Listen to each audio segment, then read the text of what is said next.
Okay, guys, today we're going to talk about a Bible quote with reference to something we might encounter in everyday life. And yes, I have ash on my forehead. That's called Vibhuti in Hinduism. And there's a festival coming up tomorrow and the next day. So I'm just preparing for that in terms of sadhana and, energetic preparation. So the quote from the Bible that we've all heard is, I want to say, do unto others what you would have them do unto you. But that's not what we're here for today. What we're here for today is the famous, do not give what is sacred to dogs, and do not throw your pearls before swine. Otherwise, they may trample them under their feet and turn and tear you to pieces. Okay, so that's in Matthew 7:6, where Jesus is just giving kind of disjointed aphorisms like that. There's no continuity or story like that's embedded in. So somebody is wondering, with regard to workplace dynamics and life dynamics in general, why is it not the case that we can simply give our full self all the time, our full light, our full desire to extend companionship and assistance and help to others? Why is that bad? Or why is that not recommended? Why doesn't that not work out in real life? Why do we have to supposedly dampen our shine or dampen our excellence due to others' lack of virtue, lack of wisdom in knowing and appreciating, being able to appreciate what is given, what kind of excellence is given to them? Okay, so we're going to answer that question with this quote. So, in the realm of teaching, for example, when we're like a master of some kind, usually in sort of the life wisdom genre of teaching, you could say, really any arena, whether it's math or chemistry, spirituality, religion, but you can't give meat to babies, right? We give them milk. It's physiologically, they're not going to be able to eat that, right? We might, as adults, we might be like, oh, well, meat is tasty and it's nutritious and it's good for us. It makes us big and strong. But so clearly, shouldn't we just give meat to everybody and everything? Like, at least humans, right? Well, from life experience, we know that that's not the case. Babies need milk. If you give them meat, they're going to choke. They're not going to be able to digest it. It's no good for them. Okay, so why would we give something like that to somebody who can't handle it or benefit from it? That's a lack of wisdom. We can't just unilaterally apply something that's supposedly good to all situations, right? Even if it is inherently virtuous. Not to say that meat is virtuous, but like, you get what I'm saying. Some kind of food that is well regarded, for example. So apply that here. So if you are friendly, if you are virtuous, if you're looking out for everyone's well-being, if you've got their back, and you extend that to the world, that light to the world, well, guess what? Not everybody has your best interest at heart. Not everybody has the programming, the infrastructure within them to receive that. They probably haven't encountered that very much throughout their entire life. So when you extend that to them, they're incapable of appreciating the value of that. Maybe they don't love themselves enough, so they look at that and they're like, ew. Tell you what, I don't have any self-worth, so let me take this as an opportunity to look down on you so that I get to feel a sense of power in this situation for one of the first times in my life, right? So that's what happens with...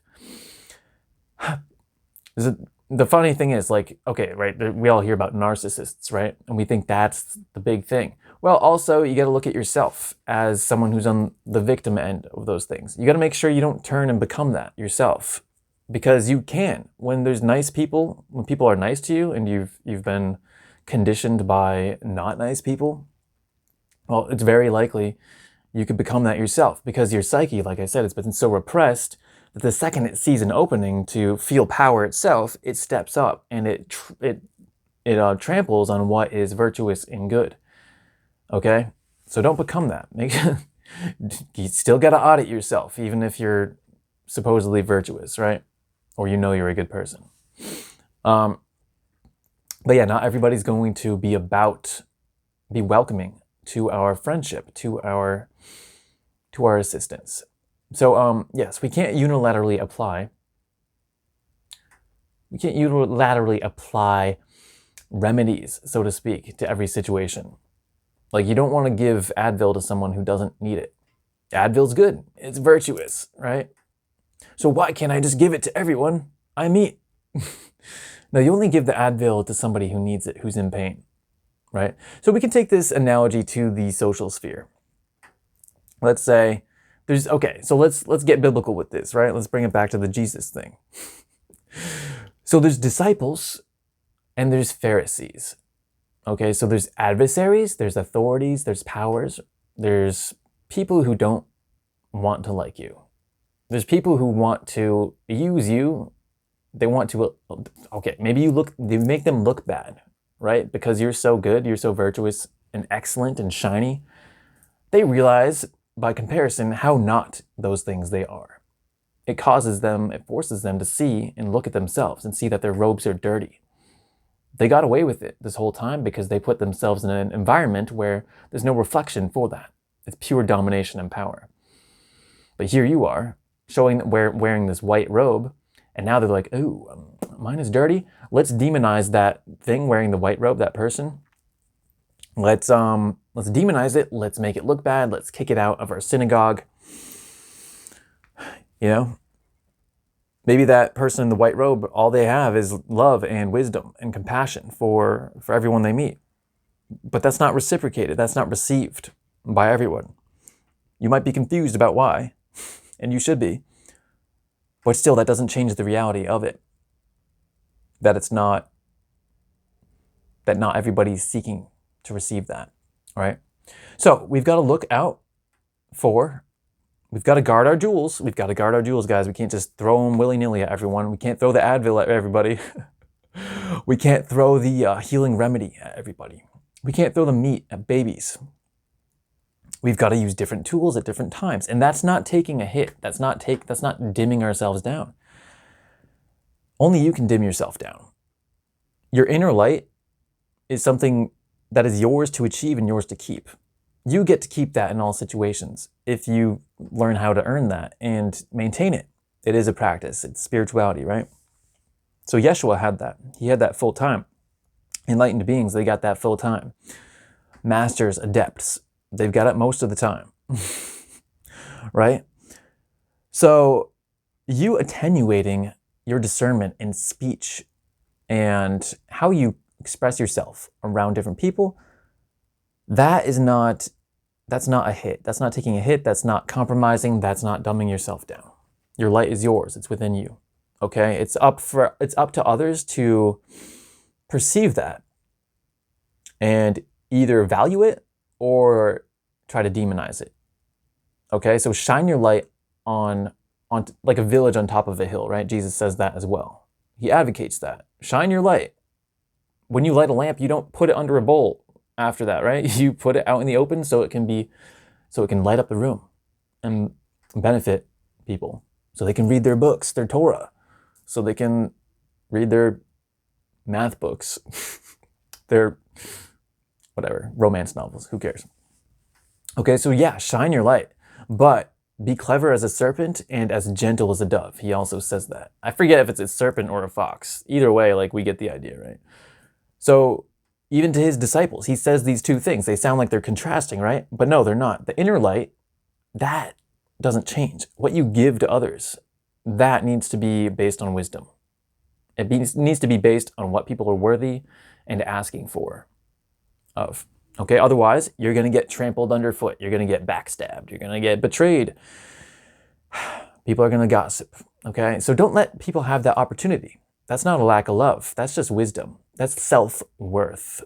That's saying, I've got my jewels here. I know they're precious. I'd love for you to have them, but you got to show me that, like, this is worth my while here, worth my energy investment.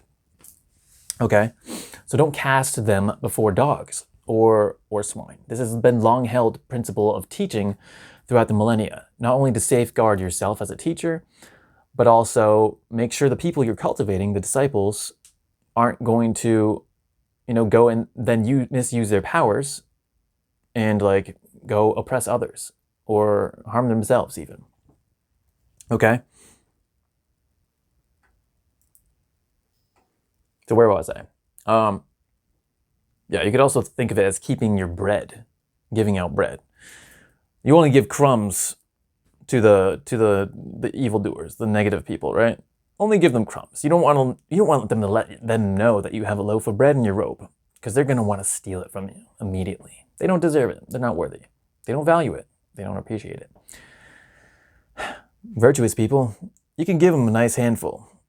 They'll know you have a loaf of bread, but they're not going to try to steal it from you because they respect you, and they honor you, and they appreciate you, and they have only gratitude for you, for nourishing them and bringing them back to life. Yeah.